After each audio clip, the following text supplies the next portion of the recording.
नबियों के सिलसिला अल्लाह का बनाया हुआ, नबी अल्लाह के इन तमाम चीजों को बचा रहे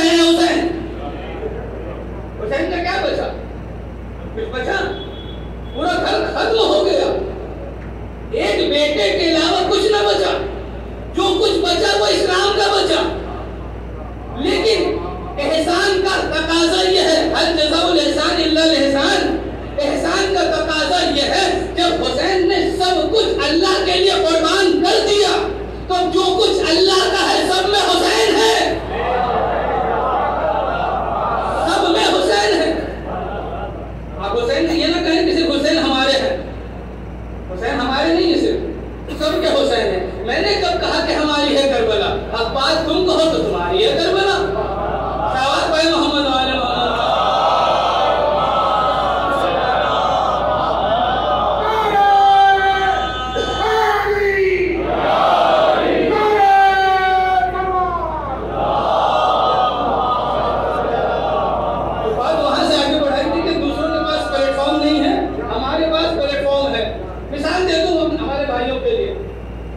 सामान बेचने के दो तरीके हैं।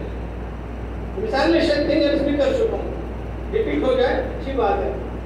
दो तरीके से सामान बेचा जाता है। एक वो जो बेचारा छोटे से ठेले पर रखकर कुछ सब्जियां कुछ सामान गली गली टहल रहा है, चिल्ला रहा है, गर्मी अभी दिल्ली की गर्मी में सब्जी लेकर चल रहा है, एक तो ये तरीका। एक मॉल खोल के बैठ गए, एक ये तरीका।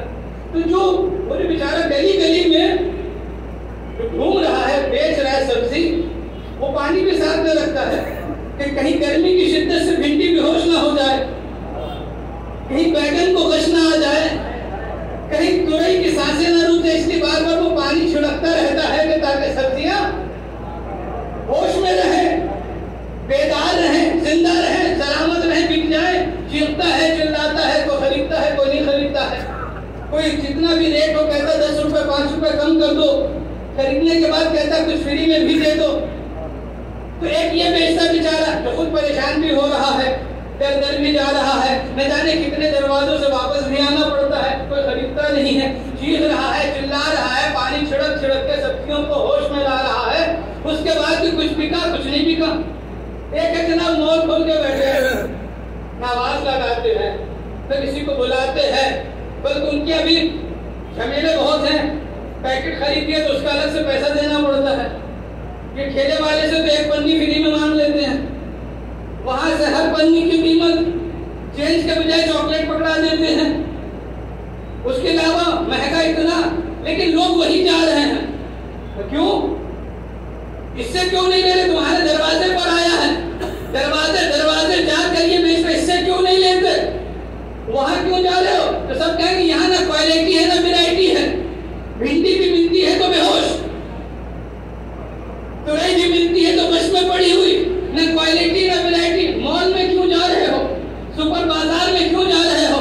सुपर मार्केट में क्यों जा रहे हो? महंगी चीजें हैं, कहाँ क्वालिटी भी है वैरायटी भी है, क्वालिटी भी है वैरायटी भी है। बस तबलीग के भी दो ही जरिए हैं, एक दर दर घूमते हैं, एक कहीं जाते नहीं है, मजलिस का फर्श बिछा के बैठ जाते हैं, वहां दर दर जाने पे भी दरबदरी की ठोकरे, कोई आता है कोई नहीं आता है, हम जाते कहीं नहीं है, फर्श हुसैन बिछाकर बैठ जाते हैं। जिसे आना होता खुद आता है। क्यों आता है? इसलिए यहाँ किरदार की क्वालिटी भी है, यहाँ अजमतों की वैरायटी भी है।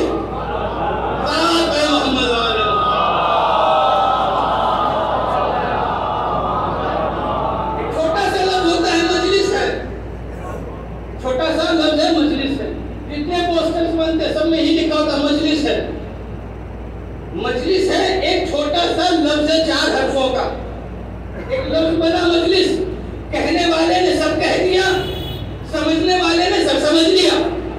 जिसने पोस्टर लगाया उसने इस लफ्ज के बीच में कह दिया मजलिस है, यानी कुरान भी मिलेगा, हदीस भी मिलेगी, सीरत अंबिया भी मिलेगी, सीरत मासूमीन भी मिलेगी, शरीयत भी मिलेगी, इल्म भी मिलेगा, दीन भी मिलेगा, हक और इंसाफ भी मिलेगा, सिदाकत भी मिलेगी, किरदार भी मिलेगा, अखलाक भी मिलेगा, बंदगी का सलीका भी मिलेगा, माबूद से गुफ्तगू का तरीका भी मिलेगा, दीन भी मिलेगा, बंदगी भी मिलेगी, सजदा मिलेगा हुसैन जैसा, सजदा मिलेगा अली जैसा, इबादत मिलेगी ज़ैनुल आबिदीन जैसी, इल्म मिलेगा बाकर जैसा, इल्म की किस्में मिलेंगी जाफर जैसी, इल्म मिलेगा कासिम जैसा, रज़ा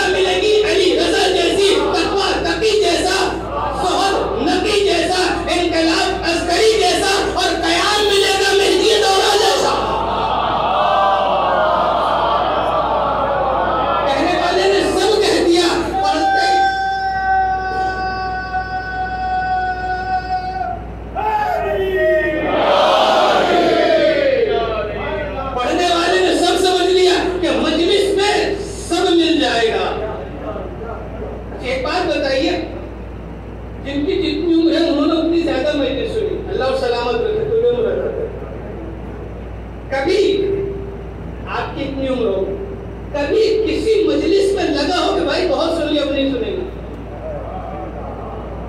कभी? जो हमारे भाई 20 साल के हैं उन्होंने कम मजलिस सुनी, जो 30 के हैं उन्होंने ज्यादा, जो 40 के उन्होंने और ज्यादा, जो माशाल्लाह 70-80 के हैं उन्होंने बहुत मजलिस सुनी। भाई 8-10 हजार मजलिस तो सुनी ली होगी। तो कभी ऐसा लगा कि भाई बहुत सुनी, अब नहीं सुनते मजलिस? कभी ऐसा? बल्कि जितनी उम्र बढ़ती है उतनी शिद्दत बढ़ती है। जब जिस्म ताकत और था, खुद आते थे, अब नहीं आ सकते, बेटे का सहारा लेके आते हैं। उससे उम्र बढ़ी, पोते का सहारा लेके आते हैं। अरे आप क्यों आ रहे, दिल नहीं भरा? तो कहेंगे जो दिल भर जाए फिर अहले बैत कैसे? अहले बैत का तज़किरा तो वो है जितना सुनो उतना नया मालूम होता है। खिदमत पुराना वो होता है जहां किरदार अधूरा हो, जहां किरदार में नक्स हो, लेकिन जहां किरदार बाकमाल हो, जहां इल्म बेमिसाल हो, जहां शख्सियतें लाजवाल हो, फिर वहां कोई पुराना नहीं होता। इसकी मिसाल दे दूं, कुरान तो सबसे पुराना है और कुरान तो सब पढ़ते हैं, सारे मुसलमान पढ़ते हैं। कभी किसी को लगा कि पुराना हुआ? कि नहीं, ये खुदा का खास कलाम है, पुराना नहीं हो सकता। ये खुदा के खास बंदे हैं, पुराने नहीं हो सकते।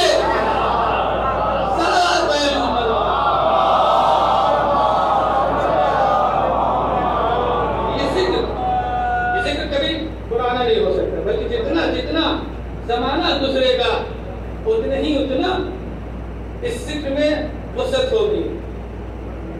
और एक बात बता दें, जितना टेक्नोलॉजी बढ़ रही है उतना हमें अहले बैत के फज़ाइल करने में और मजा आता है। मतलब बहुत से ऐसे किरदार हैं तारीख में कि जब इल्म बढ़ता है तो उनके किरदार का खोखलापन समझ में आ जाता है, नजरियात बातिल होते नजर आते हैं। लेकिन अहले बैत के फज़ाइल ऐसे कि जितना इल्म बढ़ रहा है उतना फज़ाइल बयान करने में मजा आ रहा है, समझाना आसान हो रहा है। मौला कायनात की एक मशहूर हदीस है कि जो कुछ पूरी दुनिया में है वो कुरान में है, जो कुछ कुरान में है वो सूरह अल-हम्द में है, जो सूरह अल-हम्द में है वो बिस्मिल्लाह में है। सुनी भी आप, ये सब जानते हैं। जो बिस्मिल्लाह में है वो बे के नुक्ते में है, और अना नुक्ता तो तहतबा, मैं बे के नीचे का नुक्ता हूँ। शायद आज से 50 साल 60 साल पहले समझाना मुश्किल होता कि कुल कायनात का इल्म कुरान में कैसे सिमट सकता है, कुरान का इल्म सूरह अल-हम्द में कैसे आ सकता है, अल-हम्द का इल्म बिस्मिल्लाह में कैसे आ सकता है, बिस्मिल्लाह का इल्म नुक्ता बा में कैसे आ सकता है, और नुक्ता बा शख्सियत में कैसे सिमट सकता है। 50 साल पहले समझाना मुश्किल था। आज के टेक्नोलॉजी के एक छोटे से मेमोरी कार्ड ने हमें बता दिया, माइक्रो कार्ड ने बता दिया। आज हर जवान की जेब के मोबाइल में एक माइक्रो कार्ड लगा हुआ है, उसकी पूरा हद, पूरा जिस्म उसका एक नाखून से भी छोटा है, एक नाखून से भी छोटा, एक मसूर की दाल के दाने के बराबर। तो माइक्रो कार्ड जो है, मेमोरी कार्ड का जो माइक्रो कार्ड, उसका असली हिस्सा एक दाल के दाने के बराबर होता है। जब अच्छा ये क्या है, जो एलिमेंट है माइक्रो कार्ड का, दाल के दाने का भी है क्या? है क्या? आप कहेंगे मुख्तलिफ नूर का मजमूआ है जो सिमट कर एक एलिमेंट बनता है। तो जब हमारे इंसानों के नाकिस इल्म, नाकिस अक्ल के, नाकिस इल्म के बनाए हुए नूर में इतनी ताकत होती है कि 10 लाख सफेद की किताब, 10,000 तस्वीरें एक मसूर की दाल के दाने में सिमट जाए तो ताज्जुब न हो।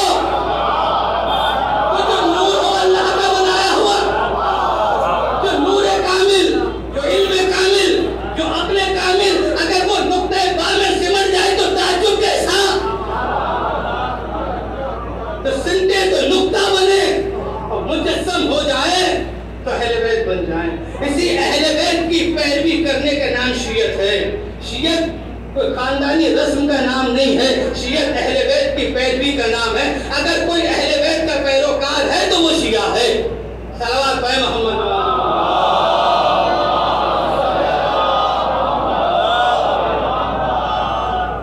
तो इसी बात को हमें अपनी जिंदगी अप्लाई करना है। मैंने शुरू में अर्ज किया कि घर मजलिसें लेकर जाइए, तबर्रुक तो जाएगा नहीं, तो जाए और उसको जिंदगी में अप्लाई करें। ये कोई ना कहे कि आज का जमाना बदल चुका है, आज कहाँ दीन पर अमल होता है, ये कोई गलती से भी न सोचे। क्यों? वहां आप कह सकते थे कि आज दीन पर अमल नहीं हो सकता, जब इसके बाद कोई और दीन आने वाला हो। इस्लाम से पहले जितने नबी का दीन गुजरा उनके मानने वाले कह सकते थे, बात चल जाती, सही भी थी, इसलिए एक दीन आने वाला था। लेकिन अब जब इस्लाम आया और गदीर में मुकम्मल हो गया, कयामत तक के लिए सनद मिल गई, तो इस्लाम कभी पुराना नहीं होगा। पुराना नहीं होगा का मतलब क्या है कि जैसे नमाज पढ़ना हयात पैगंबर में था, वैसे ही आज भी होगा। जैसे दीन पर अमल हयात मौलाए कायनात में था, वैसे ही आज भी होगा। दुनिया बदल सकती है, अहले बैत वाले नहीं बदल सकते। बदला वो करते हैं जिनके अकीदे नाकिस होते हैं, लेकिन जिनका अकीदा कदीर में मुकम्मल हो गया, फिर वो बदला नहीं करते, वो दुनिया बदल देते हैं, खुद नहीं बदलते। अगर आज हुसैनी है, हम कहते हैं हुसैनी है, तो फिर अमल से भी हुसैनी है। ये जंग सारी बदलने और न बदलने की तो थी। दुनिया भाग रही थी कि जो हाकिम उसकी इताअत करो, जो हाकिम बन जाए, जो हुकूमत तक पहुंच जाए, जिसके साथ मेजॉरिटी हो जाए उसकी इताअत करो। दुनिया यही कह रही थी। लेकिन हुसैन ने कहा मेजॉरिटी को न देखो, हक को देखो। वो आज से 60 साल पहले मेरे नाना के टाइम में भी मेजॉरिटी 360 को मान रही थी।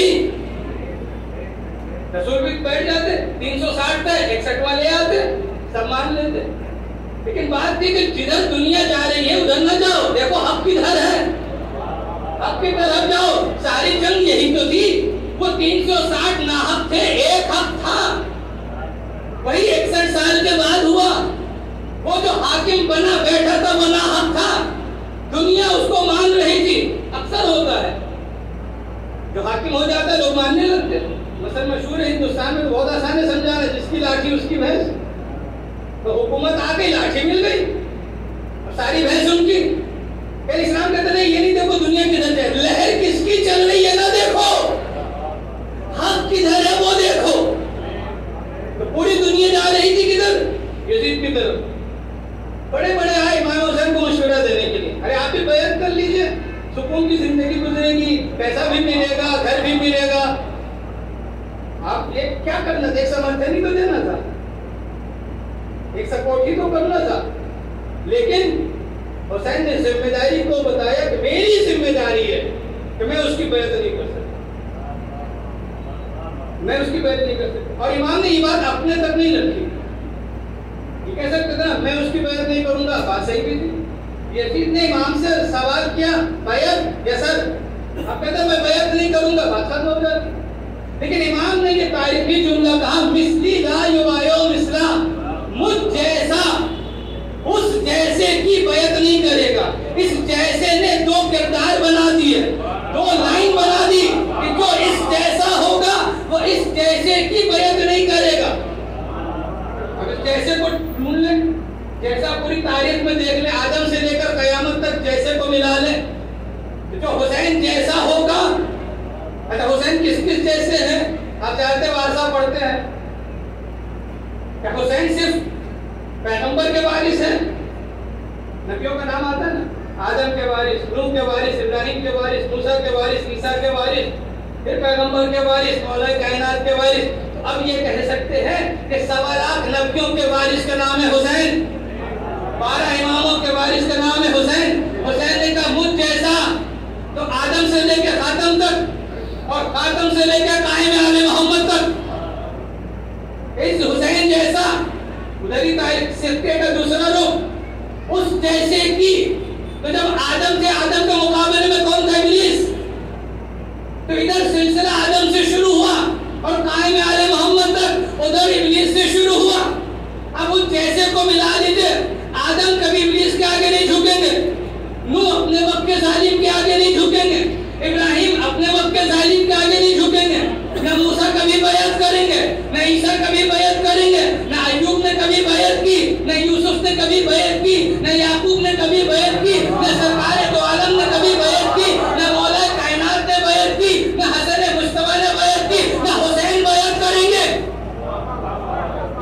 बैत थी, अब कयामत तक के लिए है ना।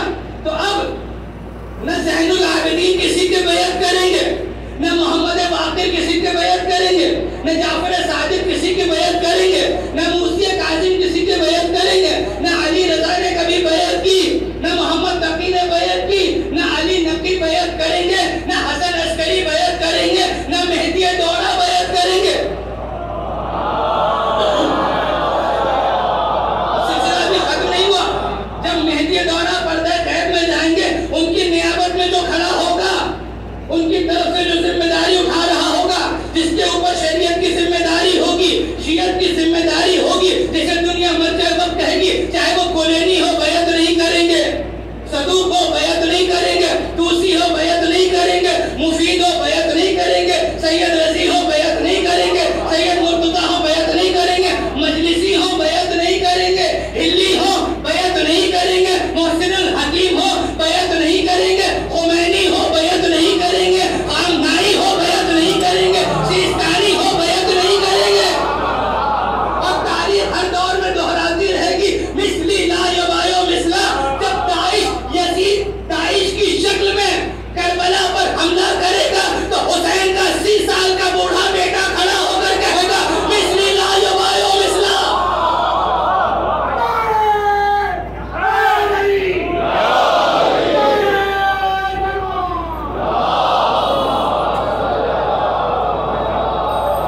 एक तरफ तमाम सुपर पावर ताकतें यकजा होकर अपने ट्रेंड आर्मी के जवानों को, ट्रेंड फौजियों को दाइश के नाम पर लाके इकट्ठा करके खड़ा कर दे कि हम खत्म कर देंगे। इधर से 80 साल का बूढ़ा अपने छोटे से कमरे में एक लाइन का फतवा लिख कर दे, अहले इराक पर इराक का दफा वाजिब है। वो सारे सुपर पावर ताकतें ढेर हो गई। इधर इराक के कमसिन जवानों के एक एक पत्थर उनकी तोपों पे भारी पड़ गए। जो कहते हैं कि आपके इमाम गैबत से जब आएंगे तलवार लाके क्या करेंगे, टेक्नोलॉजी का जमाना है। अमा वो तो ताकत, वो तो फिर भी तलवार है। यहाँ शीयों के पत्थर जब तोपों का मुकाबला, तोपें जवानों के पत्थर का मुकाबला नहीं कर सकती, वो तो फिर भी सरकार की तलवार है। जब फतवे से दुनिया हिलने लगी, तलवार का आलम क्या होगा। नायब की जो इतनी हैबत है, सरकार का आलम क्या होगा। सलावत पाए मोहम्मद वाला।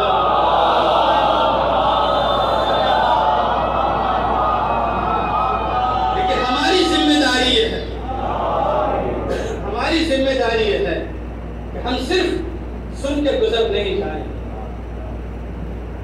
हम सीखें, अपने समाज की बुराइयों को दूर करें। तो दुश्मन लगा हुआ है हमारे समाज को खराब करने के लिए। दुश्मन जानता है कि ये वो कौम है जो कभी मजहब नहीं छोड़ेगी। इस कौम का जवान भी है, मर जाएगा लेकिन कभी मजहब नहीं छोड़ेगा। तो इनको मजहबी के नाम पे गुमराह कर दो, कभी मर्जियत के खिलाफ बोल बोल के गुमराह कर दो, कभी अज़ादारी के खिलाफ बोल बोल कर गुमराह कर दो। ये बात जान लीजिए कि जब तक मर्जियत और अज़ादारी है, हमें कोई कुछ नहीं कर सकता। दुश्मन को बस डर है तो मर्जियत से और आजादारी से डर है, इसलिए कि मर्जियत हमें समेट कर रखती है और आजादारी हमें ताकत देती है। अगर किसी को यकीन ना आए कि आजादारी में अहमियत कितनी है, हुसैन के नाम पे अहमियत कितनी है, तो करबला में 40 वॉक का वीडियो से दिखा दीजिएगा। यहाँ दुनिया को अपने खाने के लाले पड़ते हैं, वह हुसैन के नाम पे करोड़ों खिलाते रखते हैं। ये याद रखें कि हुसैन के नाम पे जो दिल से खिलाता है वो कभी फकीर नहीं होता। तो हुसैन जिसे नवाज देते हैं वो गरीब नवाज हो जाया करता है, कभी गरीब नहीं होता। बस शर्त ये है कि खुलूस से खिलाए। हुसैन किसी की बिरयानी की देर नहीं देखते, किसी का नहरी कौरमा नहीं देखते। खुलूस से कतरे आप भी पिला दो तो हुसैन कबूल कर लो। सिर्फ हुसैन नहीं, आज 8वें अली का जिक्र करना। कौन है ये अली? नाम में अली है, किरदार में भी अली है, सीरत में भी अली है, और रज़ा लक़ब भी अल्लाह ने दिया है। क्या कमाल है इस घराने में, जितने भी अली हैं सब एक है, जितने भी मोहम्मद हैं सब एक है। यहाँ जमाने का तो फर्क हो सकता है, किरदार में फर्क नहीं हो सकता। हाकिम ने कहा था ना, आप आइए मैं आपको हुकूमत दे रहा हूँ, हुकूमत नहीं लेंगे तो वली अहदी तो कबूल करना होगी। इमाम ने बेहतरीन जवाब दिया। अगर कह देते मैं नहीं दूंगा तो जो चापलूस टाइप के लोग होते हैं अहले कलम, वो लिख देते मिल तो रही थी हुकूमत, ले लेते, मना कर दिया। और अगर ले लेते तो भी लिख देते देखा मौके के इंतजार में थे, मिली तो छोड़ा नहीं। तो दोनों तरफ से परेशानी की बात थी। इमाम ने क्या बेहतरीन जवाब दिया। हर चापलूस और हर दरबारी की जबान बंद कर दी। जब उसने हाकिम वक्त था मामून रशीद, जब उसने हुकूमत की पेशकश की तो आपने बेहतरीन जवाब इमाम फरमाते हैं कि अगर तू ये समझता है कि खिलाफत तेरा हक है जो अल्लाह ने तुझे दिया है, तो जो अल्लाह ने तुझे दिया है वो तू दूसरे को कैसे दे सकता है? जो अल्लाह ने तुझे दिया है वो तो दूसरे को कैसे दे सकता है? और अगर तू ये समझता है कि खिलाफत तेरा हक नहीं, तो जो तेरा हक ही ना हो वो कैसे देगा दूसरे को? इन दोनों तरफ से बता दिया कि हम किसी की खैरात की खिलाफत नहीं लेते हैं, हमें अल्लाह ने इमामत का ओहदा दे करके भेजा है।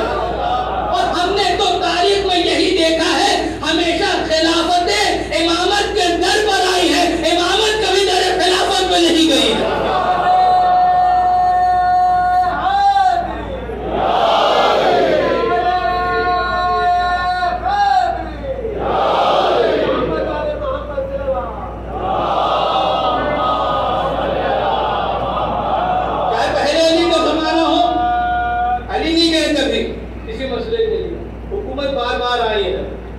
चाहे 8वें अली का दौर हो, अपना मसला लेकर नहीं गए हैं कभी। हुकूमत आई है तो हुकूमत ने बुलवाया है, और हुकूमत का बुलवाना, हुकूमत का खिलाफत और वली अहदी की पेशकश करना इस बात की दलील है कि हुकूमत इमामत की मोहताज होती है, इमामत किसी की मोहताज नहीं होती। यही तो फर्क है हुकूमत में और इमामत में। हुकूमत इल्म का आतिशकदा है, इमामत इल्म का गुलकदा है। हुकूमत ज़न है, वहम है, गुमान है, तखमीन है, इमामत इल्म है, हक है, अता है, यकीन है। हुकूमत इज़्यान है, तूफान है, हैदान है, इमामत बुरहान है, फुरकान है, कुरान है। हुकूमत शबाबी है, शराबी है, कबाबी है, इमामत गदीरी है, कौसरी है, भूतुराबी है। हुकूमत राज के लिए, इमामत समाज के लिए। हुकूमत आराम के लिए, इमामत आवाम के लिए। हुकूमत कानून जला देती है, इमामत कानून को जिला देती है। हुकूमत को फना होती है, इमामत लाजवाल होती है। हाकिम हमेशा दिल में डर रखता है, इमामत बेखौफ व बेबाक होती है। हुकूमत सर कट जाए तो मुर्दा होती है, इमामत नेज़े से बराम पड़ती है।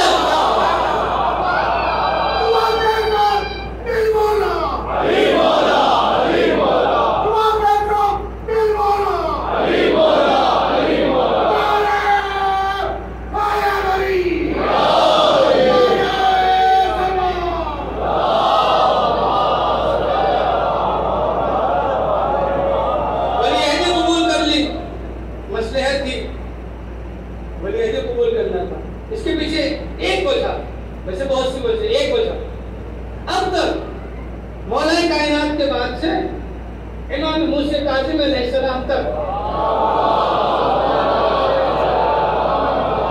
जिंदगी बहुत सादा गुजरी, सारे आइम्मा की हुकूमत से दूर रहे। तो लोगों का एक बहाना था कहने का कि इनको हुकूमत मिली ही नहीं तो इनका वीआईपी बंगला कहाँ से होता, गाड़ियां कहाँ से होती, सवारियां कहाँ से होती, नौकर चाकर ऐश और आराम कहाँ से होता। ये तो सादा रहे।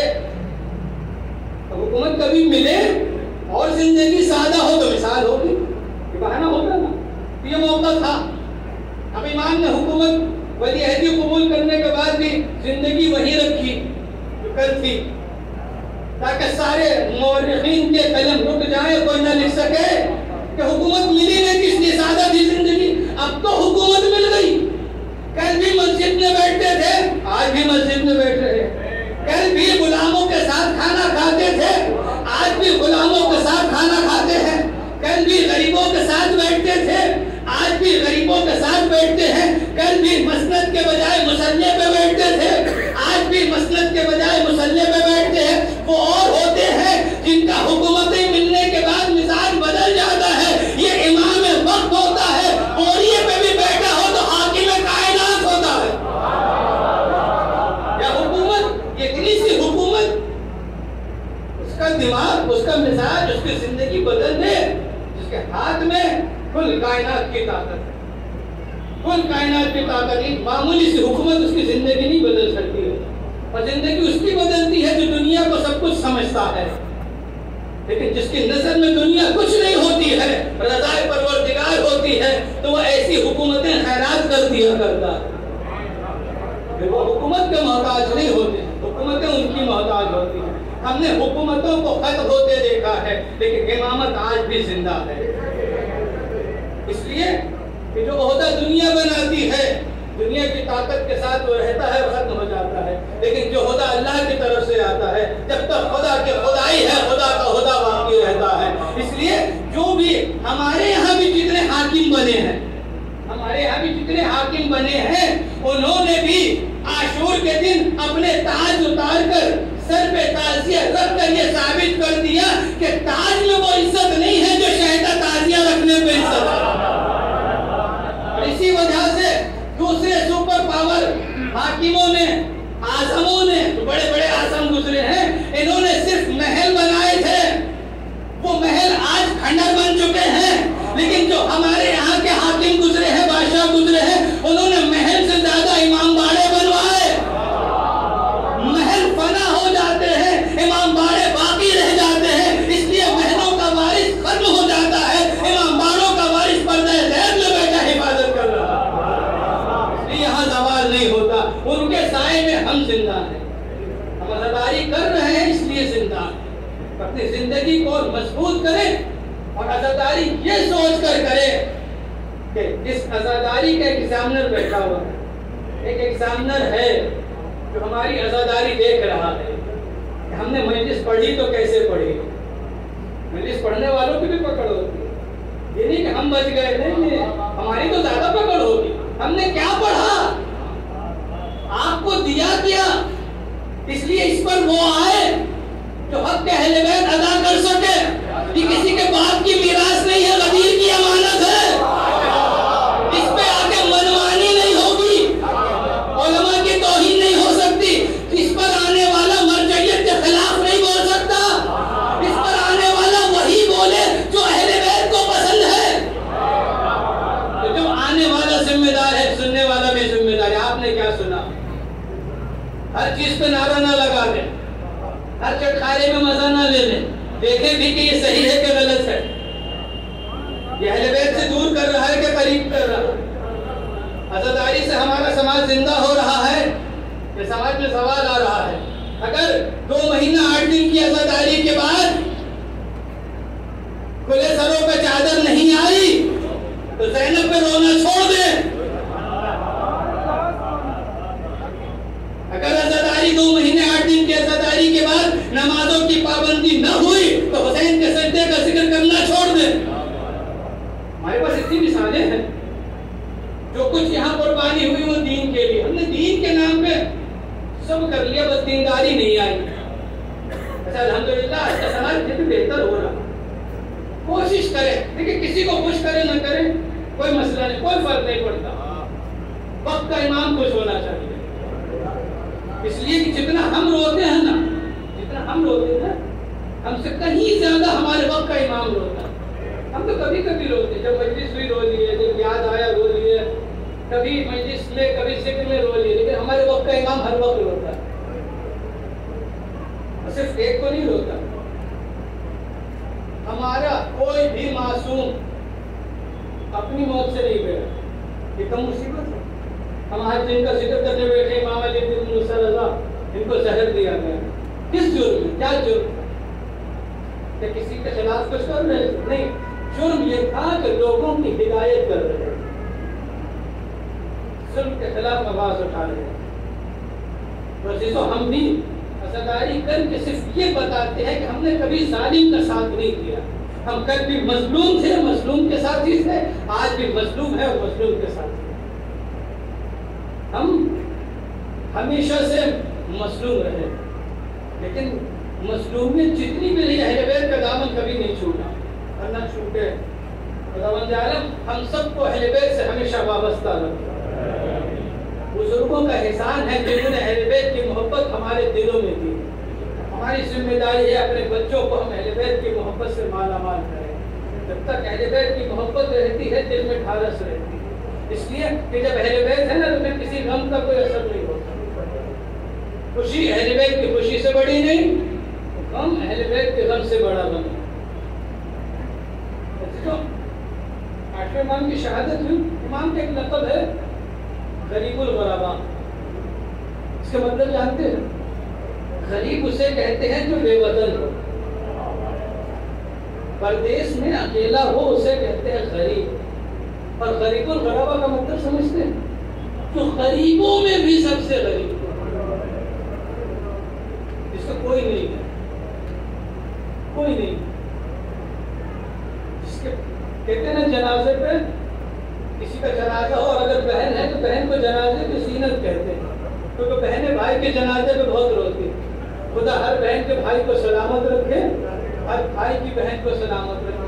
लेकिन तारीख में कुछ ऐसी बहनें मिली हैं जो भाई को याद करके तड़प तड़प के रोई हैं। उनमें से एक बहन सोहरा थी, एक बहन ज़ैनब और एक मासूमा कौम जो भाई से बेइंतहा मोहब्बत करती थी। लेकिन क्या तारीख गुजरी, सोहरा तड़पती रही, अकबर का दीदार न हुआ, तो ज़ैनब के सामने तो भाई का सर काटा गया। और इधर मासूमा कौम है कि भाई खुरासान जा चुके, बहन से बर्दाश्त नहीं हो रहा, बहन भी सफर पे निकल गई। आज की तरह का सफर नहीं था, ऊँटों का सफर था, हजारों मील ऊँट का सफर करना। रास्ते में तबीयत खराब हो गई, लेकिन सफर को जारी रखा, यहाँ तक कि वो मंजिल भी आई कि कौम पहुंचकर आपकी वफात हो गई। लेकिन भाई की मोहब्बत बेचैन तड़प रही है। भाई मैं कहूँगा मासूम कौम, आपके भाई गरीबुल वतन जरूर थे, लेकिन शहजादी, लेकिन बीबी फातिमा, आपके भाई की जब शहादत हुई वो 3 दिन के भूखों प्यासे नहीं थे। उनके हाथ में 6 महीने के असर का जनाजा नहीं था। अरे ज़ैनब ने वो मंजर कैसे देखा होगा कि जब अली असगर का जनाजा हुसैन के हाथ में। इमाम को जहर दिया गया। जहर जानते हैं, 2 रिवायत मिलती है, 2 तरह का जहर का तस्करा मिलता है। एक जहर वो जमहूर के जरिए दिया गया था, एक जहर वो पता है कैसा था? मामून ने एक आदमी को रख रखा था, उसका काम क्या था? सिर्फ अपने नाखून बढ़ाए। नाखून में बहुत ज्यादा पॉइजन हो जाता है, तो नाखून बड़े हो जाते। उसको एक अनार दे दिया गया था और कहा गया था कि अपने नाखून से उस पे वो चोट लगाता रहे, जिसके नतीजे में जो रस निकल रहा था वो जहर बन रहा था। मुसलसल कई दिन तक वो रस नाखून के जरिए निकलता रहा, वो जहर बनता रहा। उस जहर को इमाम को दिया गया, पीते ही कलेजे में आग लग गई। इमाम खड़े हो गए। मामून ने पूछा, फर्जंद रसूल कहाँ? इमाम फौरन कहते, जहाँ तूने भेजा है मैं वहां जा रहा हूँ। आगे बढ़े, कदम लड़खड़ाने लगे। अबू सलत जो बाहर इंतजार कर रहे थे, देखा मौला का चेहरा दर्द पड़ रहा है, मौला चल नहीं पा रहे हैं। अचानक से कमजोरी लगने लगी। अबू सलत को बुलाया, अबू सलत इधर आओ, मुझे सहारा दो, मुझे जहर दे दिया गया है। ए मौला क्या गुर्बत है, क्या आलम है गुर्बत में जहर। अबू सलत रो रहे हैं। इमाम को संभाला, बैतुल शरफ में लाए। इमाम ने वसीयत किया, अबू सलत जब मेरा इंतकाल हो जाए तो जल्दी न करना, मेरा बेटा मदीने से आता होगा। नबी इमाम पता है कितने साल के थे? 8 या 9 बरस के थे। 8 और 9 बरस के उम्र में जो बचपना होता है उसमें इमाम वक़ियती हो रहा है। आए बाबा के जनाजे में पहुंचे, रुमूज़ इमामत हवाले किए, वसीयतें की। उसके बाद जब रूह परवाज़ कर गई, इमाम ने मुसरा कफन दिया। मैं दस्ते अदब जोड़कर कहूंगा, इमाम मोहम्मद शफी अलैहिस्सलाम, अरे आपने अपने बाबा का आखिरी वक्त देखा, 9 साल में यतीम हुए, लेकिन मौला आपने नमाज भी पढ़ी, मुसरा कफन भी दिया, दफन भी कर दिया। हाय हुसैन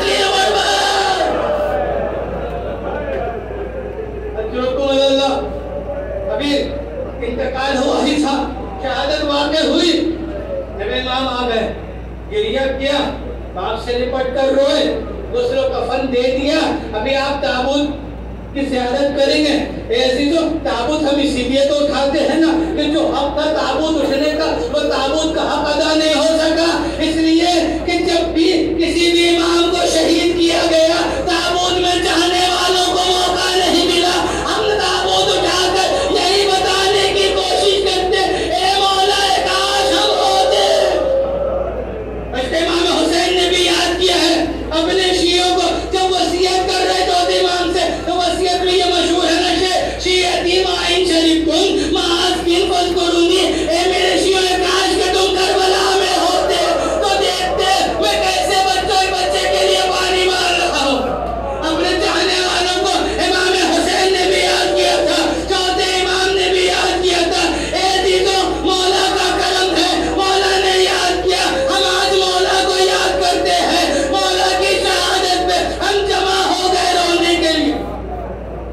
मौला का घर वाले सब मदीने में थे, सबको खबर नहीं हुई थी कि मौला शहीद हो गए हैं। नबी इमाम बाइजाज पहुंचे हैं ना, जब उसके कफन के बाद मदीने वापस गए होंगे, जाके अहले खाना को बताया होगा, यकीनन सब ने सुनकर बहुत गिरिया किया होगा। लेकिन मैं दस्ते अदब जोड़कर कहूंगा, ए मौला, जब आप ताबूत लेकर चले थे अपने बाबा का, उसमें कोई तीर नहीं लगा था, बदन पे कोई जख्म नहीं था। आए सैयदे सज्जाद 12वीं मुहर्रम को करबला बाइजाज पहुंचे हैं, हुसैन का जनाजा है, जिस्म पे सर नहीं है, तीरों से बदन चल रही है। चंद जुमले चरबईन के हवाले से, तो 4 जुमले मजलिस तमाम अभी ताबूत आ रहा है। जब अरबईन में अहले बैत का काफिला पहुंचा है ना करबला, हर बीबी ने अपने को अपने शहीद पे गिरा दिया, रोने लगी। ज़ैनब ने हुसैन पे गिराया, खुद को गिरिया करने लगे। एक मरतबा ज़ैनब उठी और कहते सीधे सज्जाद, मेरे भाई अब्बास के कब्र बाहर, कयामत का सवाल है। आप सुन के रो रहे हैं ना, सीधे सज्जाद के दिल पे क्या गुजर होगी? मेरे भाई अब्बास के कब्र कहाँ?